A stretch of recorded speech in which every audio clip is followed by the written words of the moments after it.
It's September 12th, 1987. My name is Major Alan Schaefer, also known as Dutch, U.S. Army veteran, Special Ops Commander, and the only survivor of the Valverde incident. These tapes are my personal testimony. Insurance.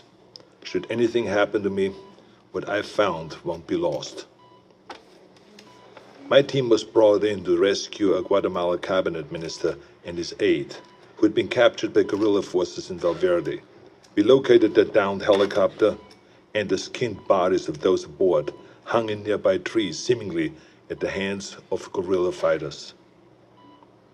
After assaulting their camp, it became clear that the mission was a setup.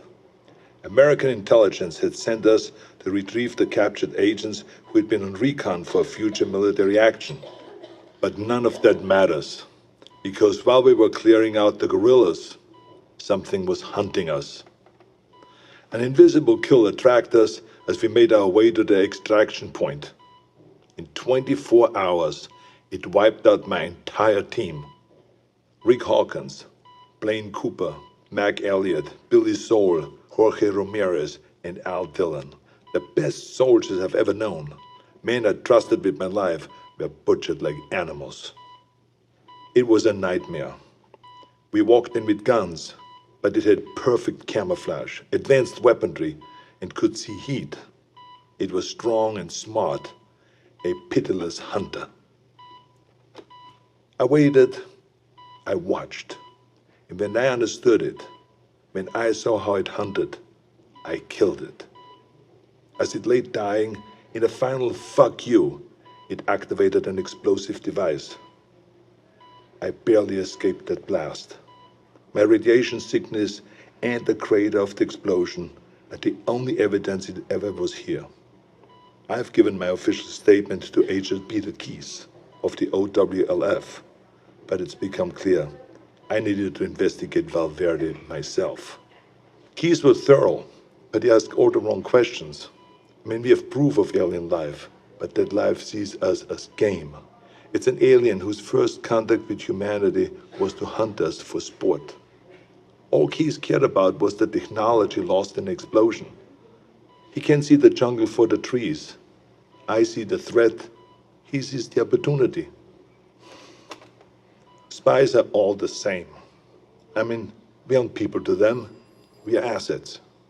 How many soldiers would he feed to those monsters just for a chance to steal from them or to learn from them?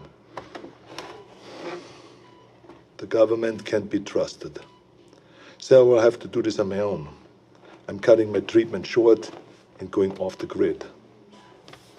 I will make my way back to South America to Valverde. I was told that there were stories about demons who make trophies of man. I'd like to hear those stories.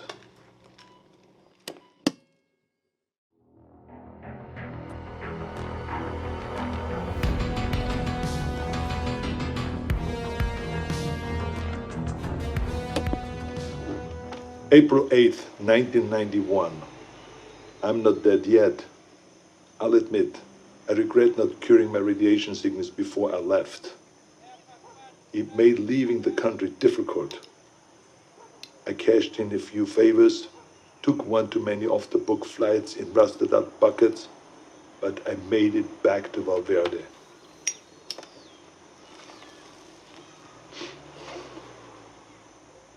The area was on lockdown, sealed by American intelligence for study.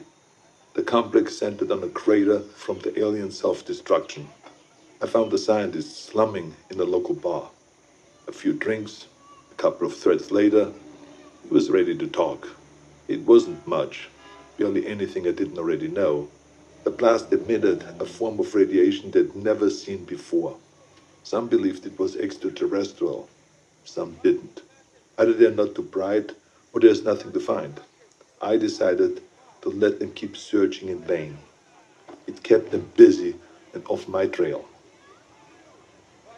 I've been touring villages and small towns using the cover of an author writing about South American folklore. I don't know if any of them bought in, but they took my money and told their stories.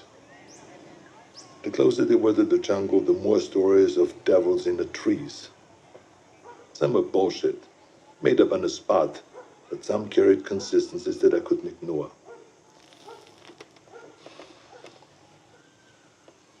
Whatever it was, the demons who make trophies of man, the devil of the trees, or the skull taker, the stories always began on the hottest summer that they could remember.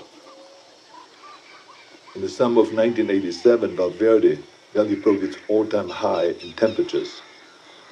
They love the heat. It must remind them of home. Everything else confirmed the truth of the stories. Proud warriors skinned and hanged, skulls and spines ripped from their bodies. Maybe it was obvious from the beginning, but it wasn't until I heard the stories that I truly accepted the purpose of these mutilations. I mean, they're taking trophies. They travel impassable distances to hunt us, skin us, and mount us over some alien fireplace on another world. It would be disgusting if it weren't so familiar. Where do I go now? It's been on my mind all year. The takeaway from all this intel is that they've been doing this for decades, centuries maybe. They're coming back, and I need to be there when they do.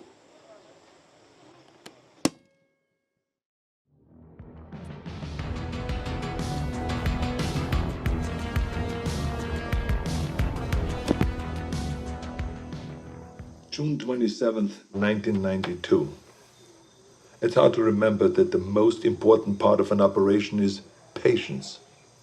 You can plan the perfect op, but you can't account for everything. If shit goes south, there's nothing to do but to adapt and finish the mission.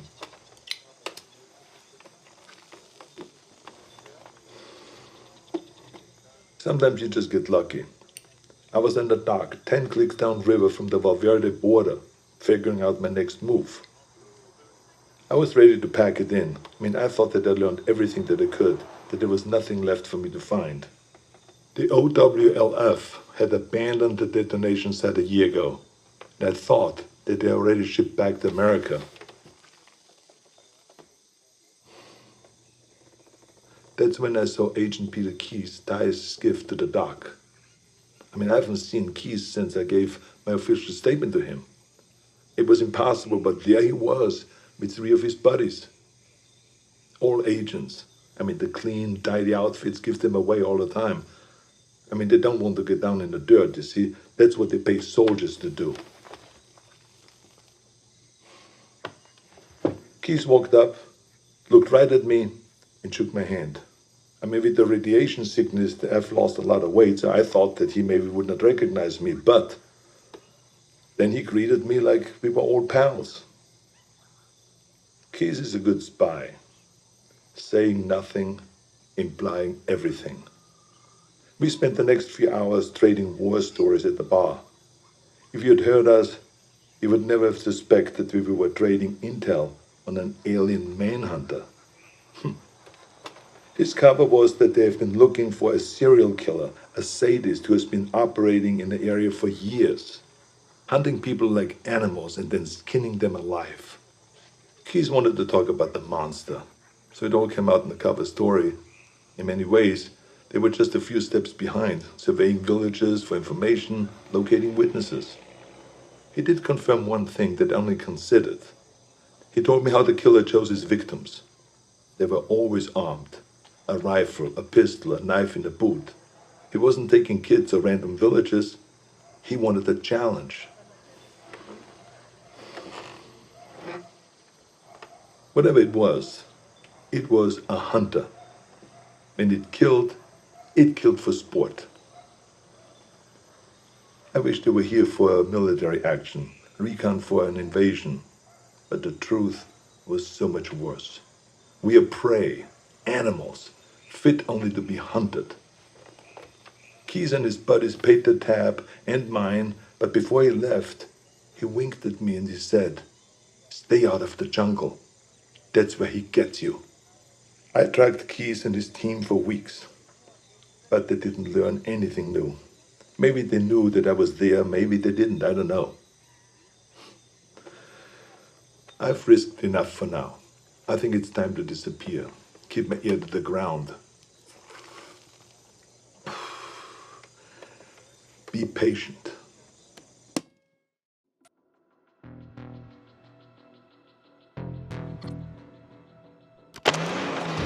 March 3rd, 1996, Zaire. I thought I could wait. I thought that I could hold back and make my move at the right time. I couldn't. Fuck. I had to find them. I needed to hunt it or let it hunt me. I joined up with any private military company that was headed into the hot zone. I pulled every string, cashed out every favor just to follow the sweat and the death that attracted the demon. I eventually put together a team myself. Lost soldiers and haunted men, willing to fight and to die wherever I led them. They thought that I was a legend, and I let them believe that. I'm quiet and good in what I do. They needed them to see me as a legend, so that they could take them to die in a sweltering jungle. We went on more missions than I can remember. We didn't fire until we were fired at. They thought that it was my code. It wasn't. I was waiting and watching. Our last mission was an evac up in the Congo. A private munition base had gone dark. When we arrived, they'd been dead for days. Bodies strung up on floodlights around the base, all of them skinned, some missing skulls and spines. We secured the site and waited for backup to arrive. In the heat of the day, I stared into the waves of heat coming off the concrete, thinking that any minute they might come alive as the invisible killer. And then they did. I didn't wait. I unloaded every round I had. Trusting me, my team fired in the same direction. It wasn't the first time I'd done it, but this time I knew what I was looking for. It was so fast, we couldn't hit it. We panicked, and stray rounds struck the crate of RPGs. And that explosion hit other munitions that exploded. By the time the smoke cleared, the demon was dead, but so were all my men. I took samples of its blood, pieces of its anatomy, and what tech that I could salvage. And then I burned everything. Then it disappeared. I never checked in with HQ. As far as I know, I was counted among the dead.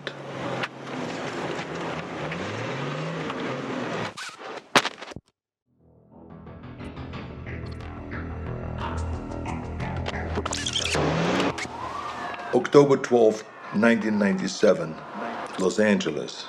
I needed to come back to the States. It wasn't impossible to sneak contraband through customs, but I wasn't willing to risk what I found in the Congo falling into the wrong hands.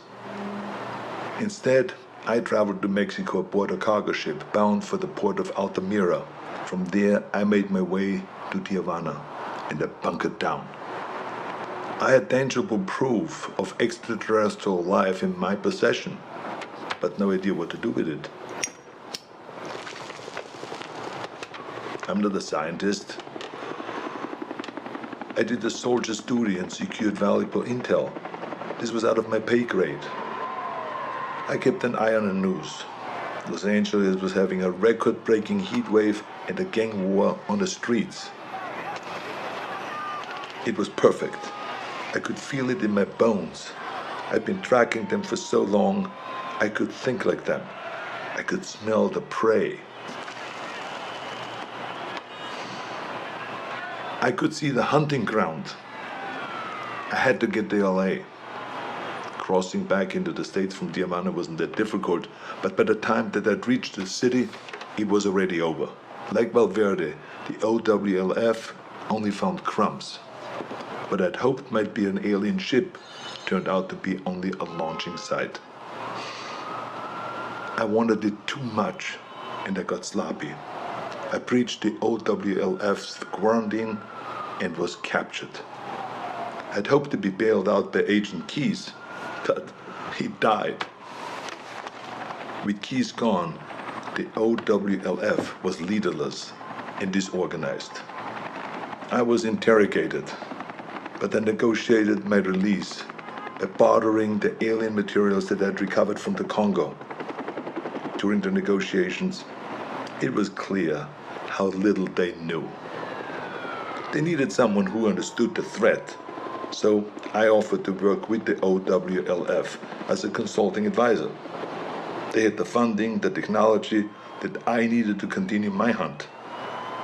I wouldn't work for them, but I would work with them. There will be a weapon that I can use to hunt down these predators as they move to fresh ground. It's only a matter of time until they see us as a real threat. When the prey can fight back, it's no longer a hunt. It is war.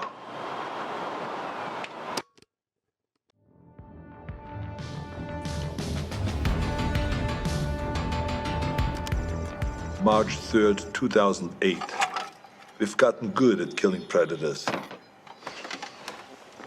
Every time we find one, we come back with more tech, more research, and the OWLF's funding goes up. Together, we have gotten stronger and more efficient. For a time, the aliens were surprisingly predictable. They had no idea that we knew so much about them. But that began to change.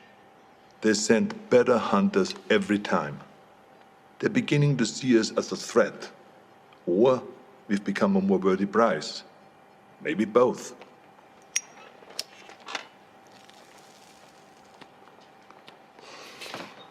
We know this because our last encounter was special. We weren't certain if they had any gender to speak of, but that changed when we came into contact with the female. She was smarter and deadlier. She didn't fuck around like the males did. She was direct, ruthless, and skilled. I was in Laos when we first came into contact with her. It was Valverde all over again. Her ambush wiped out my entire team. Only this time, she got me. In a small village, I lost track of her, just long enough for her to pin me with a razor net. Pinned against the wall, razors cutting into my face. I've been fighting for so long, I was ready to die. I should be dead. Instead of making the kill, she cloaked and vanished into the jungle. The net relaxed, and I escaped with my life, and a scar to remember her by. She spared me, only me, like she knew who I was. I returned to the exfil, my first failed mission in a long time. Are we going about this wrong? I mean, we've learned so much, but in doing so, have we made ourselves a bigger target? I can't stop thinking about something Napoleon said. You must not fight too often with one enemy, or you will teach them all your art of war. I started this believing that we were learning how to hunt them, or maybe she let me live to just be hunted another day. We were teaching them how to hunt us.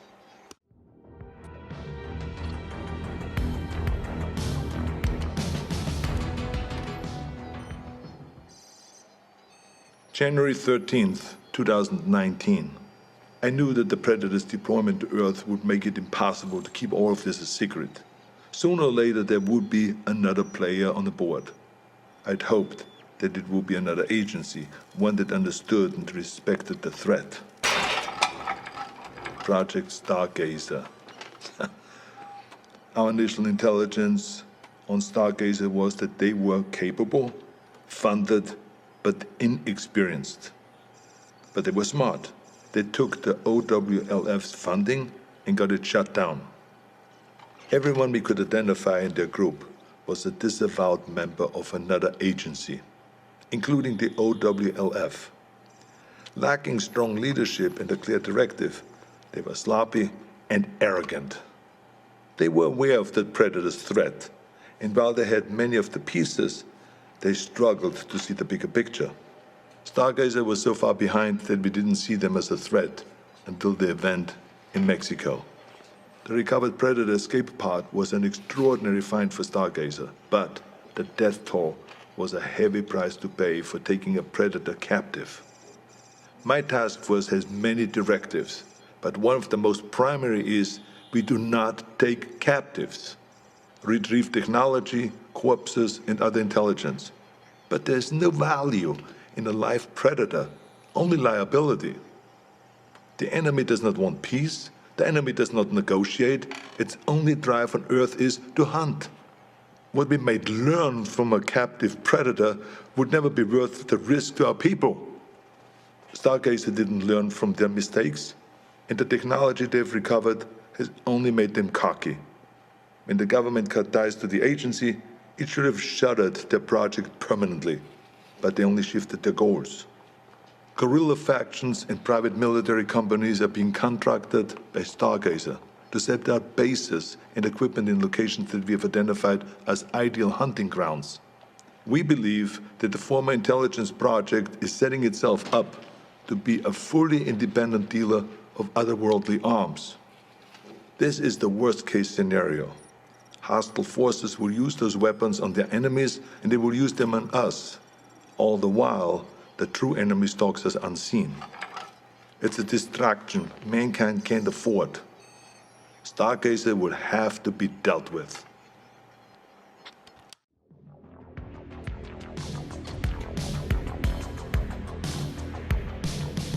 "2025. It's hard to believe that I'm still here recording this. I probably shouldn't be smoking in the med bay, but fuck it, it's my birthday, for Christ's sakes.